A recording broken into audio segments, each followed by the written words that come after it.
그러니까 외교 행랑입니다. 화물이. 근데 외교 행랑임을 표시하는 외부 봉인이 없고 사전에 정보를 입수하고 있던 영국 경찰이 현장에서 바로 개봉할 수 있었어요.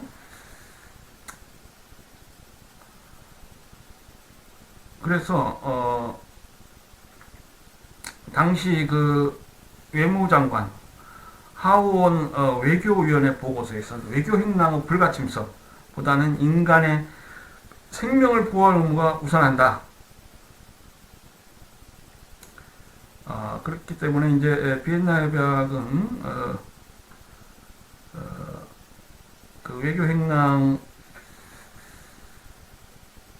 불가침성에 대한 별다른 예외 사유가 규정되어 있지 않습니다. 그렇지만은 이러한 경우에는 그 국제법 위반이라고 비난하기 어려울 것입니다. 이 외교 행랑이 남용되고 있다는 명백한 혐의가 있는 경우에 또 이 동의 없이는 접수국이 이를 개봉하거나 유지할 수 없고, 이 외교 행랑의 불가침은 공관의 불가침과 거의 동일한 수준으로 이렇게 신성 불가침으로 이렇게 되어 있습니다. 그렇지만 이러한 경우까지, 특히 이 사례는 이제 외교 행랑이지만 그것이 외교 행랑이라는 걸 표시하는 외부 봉인이 없었던 그런 사례이기 때문에 더더욱 그럴 것입니다. 그래서 그 인간의 생명이 관련돼 있어서 또 그렇고요. 특히 이제 그렇죠. 예? 그래서 이걸 비교 행랑을 봤을 때 이게 국제법 위반이라고 선뜻 말하기는 어렵지 않느냐 이렇게 보겠어요. 다음은 이제 전자장비를 위한 외교 행랑의 조사. 네, 소위 스캐닝이라고 하는 것인데요. 이 전자장비를 통해 조사하는 것은 외교 행랑을 개봉하거나 유치하는 것, 어떤 차이가 있느냐, 법적으로 어떻게 평가할 수 있느냐, 뭐 이런 문제가 있는데요. IRC 초안, 각주 26에 지적된 IRC 초안을 보면 전자장비를 통한 조사도 금지돼야 한다. 그러니까 정밀장비를 통한 조사는 내용물의 비밀을 침해할 수 있다. 비록 이것이 뭐 개봉되거나 유치한 물리적으로 이걸 개봉했거나 뭐 또 이것을 유치하진 않았지만은 거기에 준하는 것으로 봐서 이게 금지된다. 이렇게 봐야 되겠고요. 다만 이제 그 탐지견의 후각을 통한 마약류 조사 같은 것은 허용된다. 이렇게 봅니다. 전자장비를 이용해서 스캔하는 거하고 탐지견의 후각을 통해서 조사하는 것하고 좀 차이가 있겠죠. 특히 마약류 조사 같은 경우는 이제 좀 뭡니까 우리 그 소위 강제기범에 해당되지 않겠습니까? 국제사회가 용인할 수 없는 범죄 하나가 이 마약류 거래랄지 이런 거거든요. 그러니까 그 보호되는 법익이 매우 중대하고, 탐지견의 후각은 어떻게 보면 뭐 스캐닝 비슷하다고 할 수 있는데 좀 인간적인가요? 유기체가 아닌 것이니까. 어쨌거나 이 탐지견의 후각을 통한 마약류 조사는 허용된다는 게 다수설이라고 할 수 있습니다. 자, 그 비엔나 협약 29조에서는 신체의 불가침에 관해서 규정하고 있습니다. The person of a diplomatic agent shall be inviolable. 외교관의 신체는 불가침이다. He shall not be liable to any form of arrest or detention. 그는 어떠한 체포나 구금에도 어떠한 형태의 체포나 구금에 책임을 지지 않는다. 그러니까 체포나 구금되지 않는다는 얘기죠. The receiving state shall treat with due respect. receiving state는 이제 접수국이죠. 접수국은 그에게 그 충분한 예우를 갖춰요. 보장해야 한다. And shall take all appropriate steps to prevent any attack on his person, freedom or dignity. 그래서 모든 필요한 조치를 다해야 된다. 그자의 신체, 자유, 존엄에 대한 침해를 방지하기 위해서 필요한 모든 조치를 해야 한다. 그래서 해당 29조에 신체 불가침이 규정되어 있습니다. 자, 관련해서 Case concerning armed activities on the territory of the Congo. 이건 2005년도 국제사법재판소 사례입니다. 그러니까 콩고 민주공화국하고 우간다 간의 사건인데요. 외교공관과 외교사적 불가침에 관련한 사례입니다. 자, 콩고 민주공화국은 1998년 우간다, 부룬디, 루안다 군대가 자국을 침공하여 많은 국제인도법 위반 행위를 자행했다고 주장하며 이들 국가의 즉각 철군과 배상을 요구하는 소송을 제기했다. 재판 과정에서 우간다는 피고죠. 그러니까 콩고 민주공화국이 원고로 이런 소송을 제기했어요. 이제 우간다는 피고국인데, 우간다는 콩고 수도인 킨샤샤 주재 자국 외교공관과 외교사절이 콩고 민병대에 침해당했다고 주장하는 반소를 제기했어요. 그래서 이 반소를 제기했어요. 우리 국내 민사소송법이랄지 반소란 개념이 있죠. 피고가 능동적 당사자가 돼서 반소를 주장합니다.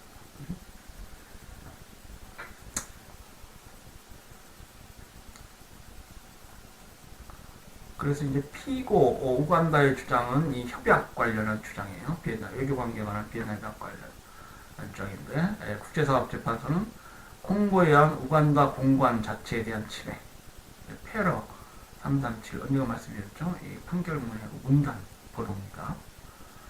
공관 불가침을 위배하였고, 공관 내 임무로 신체에 대한 침해, 신체 불가침 위반하였고, 공항에서 출국하려는 외교관의 신체에 대한 침해, 신체 불가침, 그리고 공관 내 재산과 문서의 탈취, 이런 것 등이 있었다. 모두 비엔날협약에 위배된다. 이렇게 판시한 그런 사례입니다.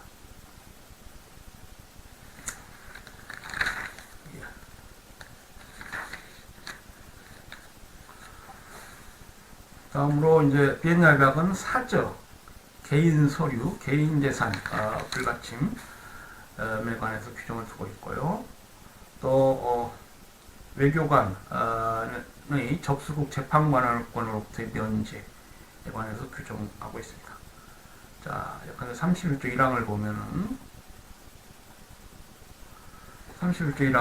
외교관은 접수국 형사, 민사, 행정재판 등 모든 재판관으로부터 면제된다 이렇게 되어 있고요.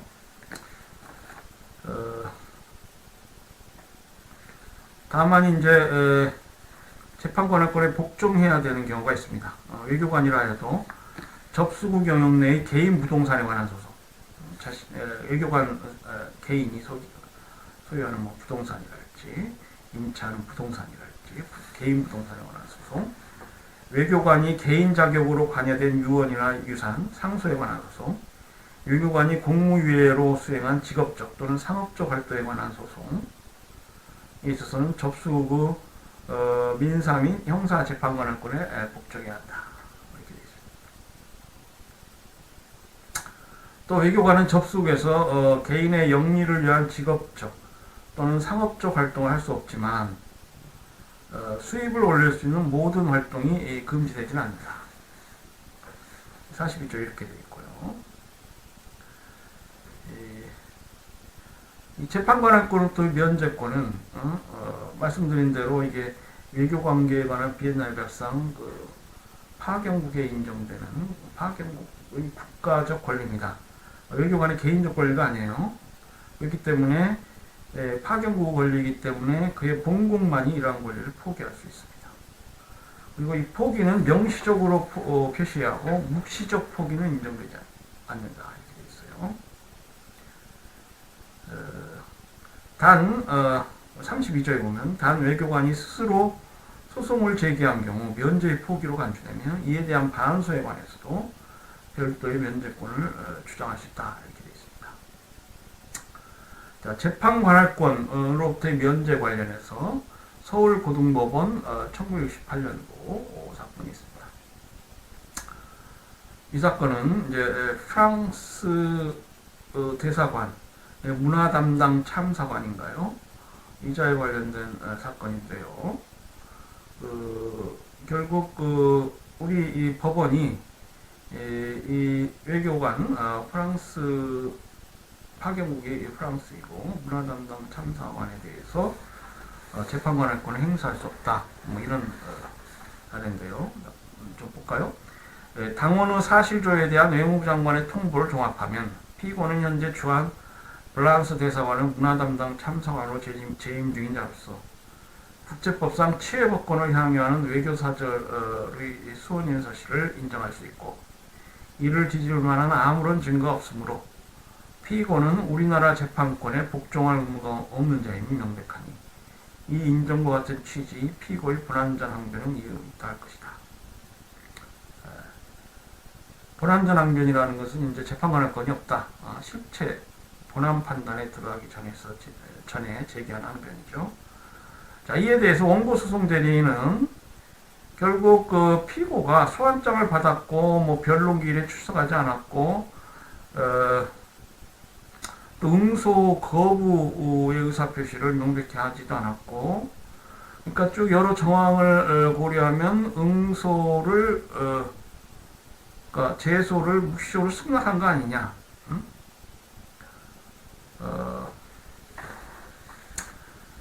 이렇게 주장을 했어요. 근데 법원은 그러한 주장을 받아들이지 않았습니다.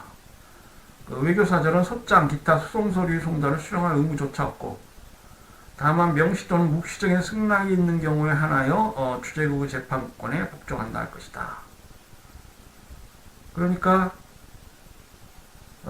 피고가 원심 변론기일에 출석하지 않냐고 또 응소 거부의 의사표시를 한 바가 없다는 사실만으로 그 제소를 인정하고 자신의 외교 사제로서의 이 면제를 포기하였다 이렇게 보기 어렵다는 것입니다.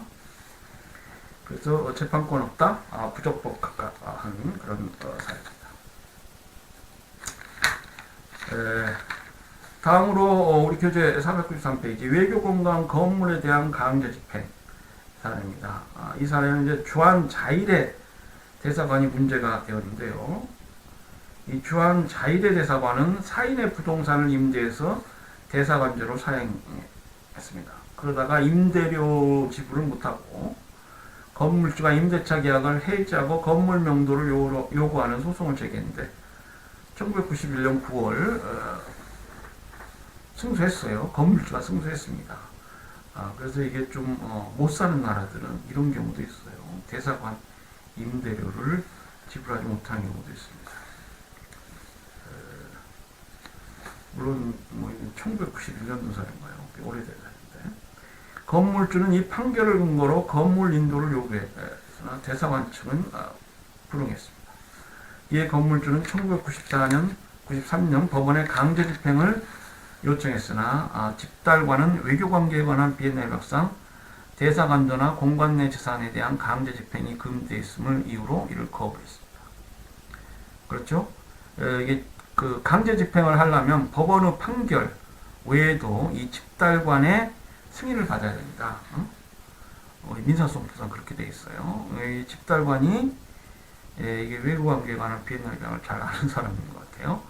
대사관조나 공관 내 재산에 대한 강제 집행 금지되어 있다. 그러자 건물주는 국가가 위 협약에 가입함으로써 자신들에게 피해가 발생했으니 국가를 상대로 손실을 보상하라는 소송을 제기했다. 이 건물주 입장에서 난감하게 되었군요. 뭐 외교 공간으로 사용된다, 땅 믿고 했는데 임대료 지불이 되고 또 그 강제 집행도 안 되고, 그러니까 이제 국가를 상대로 해서 소송을 제기했는데 인정되지 않았습니다. 또 집달관의 집행 거부 역시 불법행위라고 할 수 없다. 그래서 결국 국가에 대한 보상은 없다 이렇게 판결했어요. 자, 외교관이 자신에게 부여된 면제권을 포기할 수가 있습니다. 우리 교재에도 있지만 실제 사례로 그 미국 국토안보부 소속 미국인 DT가 있습니다. 2006년, 2009년 주한 미국 대사관 소속 그 외교관 신분으로 한국에 근무했는데 근무기간 중에 한국 여성을 상대로 사기 행각을 벌였다가 발각이 됐어요. 그러자 한국 정부는 미국 측에 DT에 대한 형사재판 면제권의 포기를 요청했습니다. 이 외교관의 특권과 면제는 법적 성격이 말씀드린 대로 그 파견국의 권리로서의 성격을 갖는다라고 했죠. 그러니까 미국 정부가 면제권을 포기하였습니다. 포기할 권리가 있는 자가 미국 정부예요. 근데 이제 그렇기 때문에 적법하게 포기가 된 건데 그 후에 이제 그 필리핀 의장이 도주를 해버렸어요. 미국 정부하고 협조해가지고 다시 필리핀 경찰의 이자를 검거하도록 이렇게 했고요. 필리핀 정부가 11월 11일 강제 추방 형식으로 이 DT를 한국으로 압수했습니다. 그런 사례예요. 자, 우리가 언젠가 주권 면제 학습하였죠. 외교 면제와 주권 면제는 이제 좀 혼동하기도 쉬운데 그 주권 면제하고 외교 면제는 이제 유사하면서도 차이가 있습니다. 이 양자는 각기 다른 필요와 과정을 통해 국제법상 별개의 제도로 성립했어요. 주권 면제와 외교 면제는 모두 국가의 권리라는 점에서는 동일합니다. 주권 면제는 주로 국가라는 기관이 면제의 직접 혜택을 받는다 했을 때, 외교 면제는 외교관이라는 개인에게 적용되는 경우가 많습니다. 국가적 권력이라지만요. 그리고 외교관계에 관한 비엔날과 통해서 외교 면제는 거의 전 세계적으로 통일적인 규범이 적용되고 있습니다. 다만 주권 면제는 이런 비엔날과 같은 범세계적 조약이 없어서 각국마다 인정의 폭의 차이가 있고요.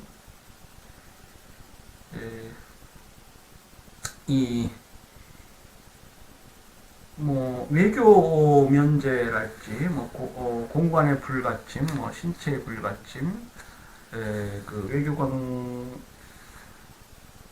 외교 관계에 관한 비엔날 협상 그 규율 범위가 주권 면제하고 그 범위가 좀 차이가 있고요. 주권 면제는 이제 그 타국의 재판관할권 일국이 타국의 재판관할권으로부터 면제된다. 라는 것이고, 상업적 예외랄지, 그 범위가 간단합니다. 외교 면제하고 차이가 있고요. 이게 둘 다 국가의 권리지만은 이 외교 면제는 개인이 개입된다는 그런 차이가 있어요. 그래서 예컨대 이제 외교 면제, 주권 면제 관련해서 봤을 때 외교관이 계약을 체결했다, 또 국가가 계약을 체결했다 라고 했을 때 그 계약상 분교 관련해서 면제가 있다 라고 하면은 외교 면제의 경우에는 이제 개인적인 어떤 외교관 개인을 상대로 한 소송이 제기되겠죠.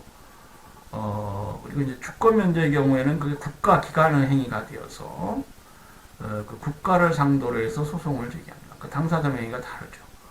국가를 상대로 해서 소송을 제기하고 그것이 이제 사법상 계약인 경우에는 상업적에 해당이 되어서 재판관할권을 행사할 수 있습니다. 그렇죠. 보통의 경우는 그렇고요. 개인에 대해서는 이제 본국 파견국 법원에서 소송을 제기해야 되겠죠. 외교 면제는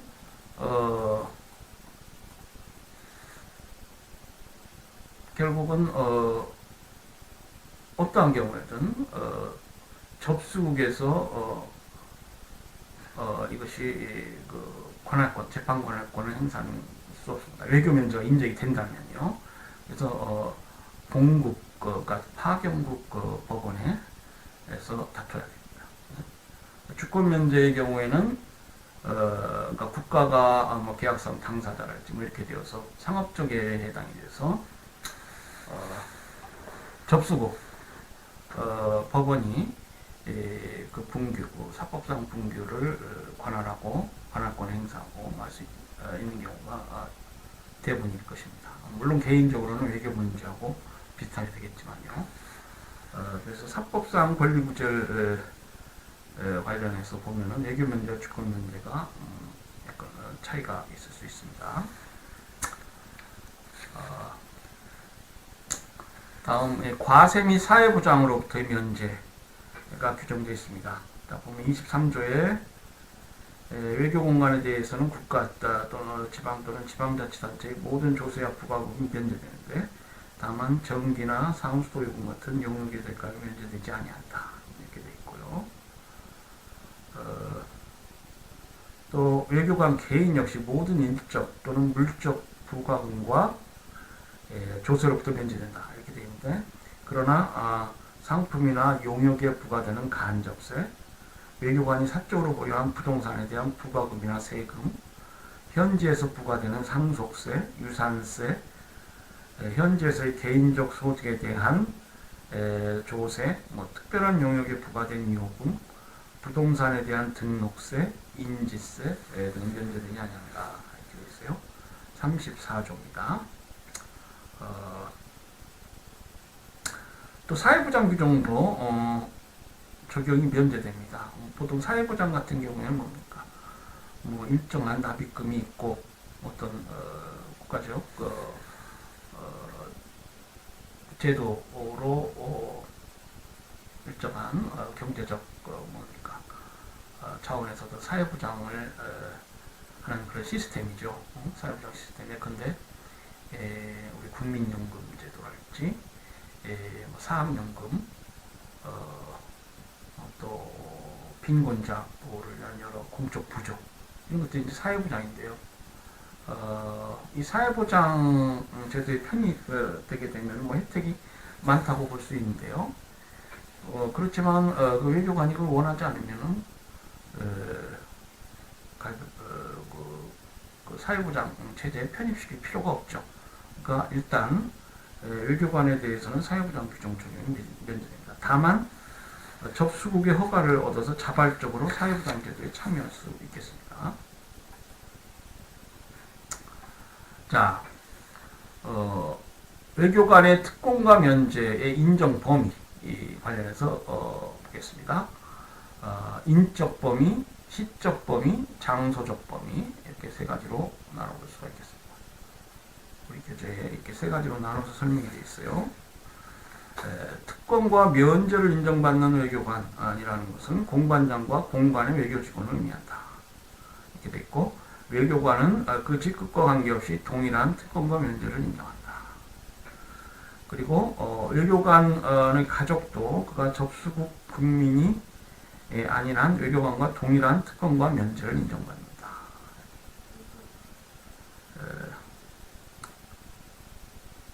공관의 행정 및 기능 직원도 직무상 행위에 관하여는 원칙적으로 외교관과 동일한 특권과 면제를 인정한다.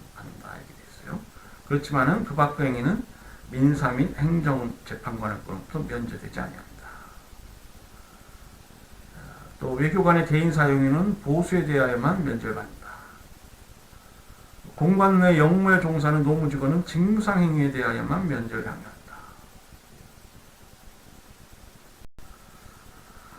그리고 외교관이 접수국 국민이거나 영주자인 경우 접수국이 추가로 인정하는 경우를 제외하고는 직무 수행 중에 행한 공적 행위에 대하여만 재판관 할권의 면제 및 불가침권을 향유한다.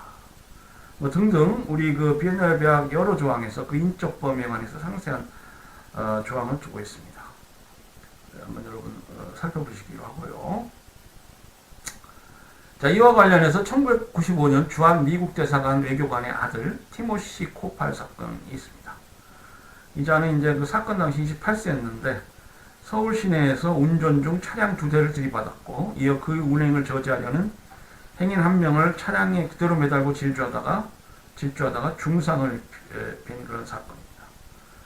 그러니까 굉장히 좀 중한 범죄네요. 서울지방검찰청은 이자를 미필적 고의한 살인미수 혐의로 기소했습니다. 미필적 고의라는 개념 여러분 형사법 실형에 공부하셨죠? 보니까 이 정신 상태가 잔인한 거예요. 예?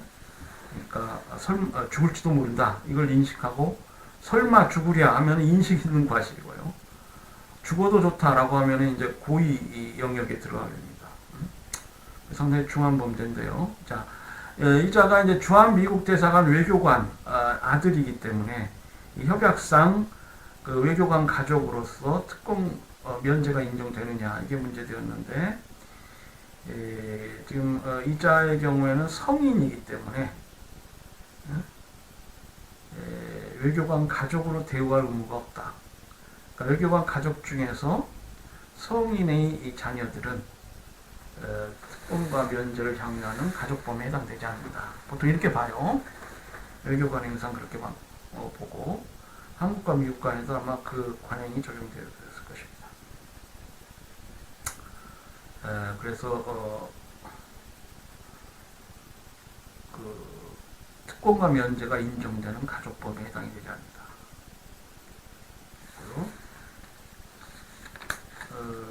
우리 한국의 경우에 지금 외교관 동반가족의 자격을 인정하는 범위에 관해서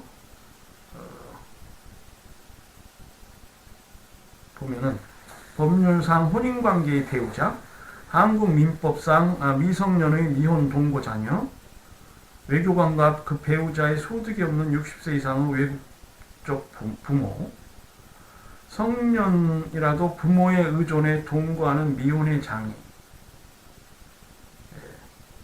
이 티모시 코팔은 이제 성인이니까 해당이 안 되고요. 다만 이제 성인이라도 부모의 의존에 동거하는 미혼, 그리고 또 장애인이어야 돼요. 그러니까 성인의 경우에는 대부분 그 가족 범위에 해당이 되지 않는다 이렇게 보시면 되겠습니다. 범위가 정해져 있습니다. 대한민국 주재 외국 공관원 등을 위한 신분증 발급과 관리에 관한 규칙. 자, 그 특권과 면제가 인정되는 시적 범위에 관해서 보면은 외교관의 특권과 면제는 그가 부임차 접수국 영역에 입국한 순간부터 인정됩니다. 또한 외교관의 직무가 종료된 경우 그가 접수국에서 퇴거할 때까지 또는 퇴거에 필요한 합리적 시간이 경과될 때까지 특권과 면제가 인정됩니다. 따라서 실제 직무 수행의 착수나 종료 시점보다는 폭넓게 인정이 되겠죠. 다만 공적 행위에 관한 접수국의 재판관할권은 영구히 면제된다. 공적 행위 부분은 영구히 면제됩니다. 외교관이 사망한 경우 그의 가족들에게는 퇴거에 필요한 상당한 기간 동안 특권과 면제가 인정됩니다. 자, 그래서 이 협약은 외교관에 대해서 그리고 파견국과 접수국 간의 어떤 미션, 외교관계에 관련한 현실적으로 공적 기능을 수행하는 그런 과정에서 인정된 것이죠. 그래서 아까 처음에 그 외무부 장관 일반적으로 어떤 파견국 접수국 개념을 전제로 하지 않는 외무부 장관의 어떤 형사 재판권으로부터 면제, 수사 절차로부터 면제 이런 거하고 대비해서 생각을 해보시기 바랍니다. 이 시적 범위와 관련해서 월남 폐망 후에 한국 외교관 장기 억류 케이스가 있습니다. 1975년도 4월 30일 월남이 폐망했죠. 사이공이 함락되고요. 우리나라는 이제 미국과 함께 월남편에서 계속 쭉 전쟁을 수행해 오고 있습니다. 이제 월남이 폐망하고 한국 대사관에 근무하던 이대용 공사 등 한국 외교관 9명이 마지막까지 교민 철수를 지원하다가 탈출에 실패하고 베트남에 잔류하게 되었는데 결국 베트남에 잔류하게 되면서 이 한국 외교관 중 이대용 공사 등 3인이 계속 억류되고 교도소에 수감되기도 하고 그랬습니다. 베트남 정부는 북한이 동의하면 이들을 석방하겠다. 뭐 이런 입장이었어요. 그래서 계속 억류를 하다가 결국 그 베트남의 캄보디아 침공 1979년인가요? 그게 있자 베트남 북한 간의 외교 관계가 악화되었습니다. 그러면서 이자 우리 한국 외교관 3인이 억류 5년 만에 조건 없이 석방될 수 있게 되었어요. 지금 외교관계에 관한 비엔나 협약을 보면 외교관은 어떠한 형태의 체포나 구금을 당하지 아니한다. 뭐 이렇게 돼 있거든요. 무력 분쟁의 경우라도 외교관이 퇴거에 필요한 시간까지는 특권과 면제가 인정된다. 39조 2항 이렇게 돼 있어요. 그렇기 때문에 지금 이 한국 외교관 3인의 5년간 장기 억류는 명백한 국제법 위반이다. 이렇게 볼 수 있겠습니다.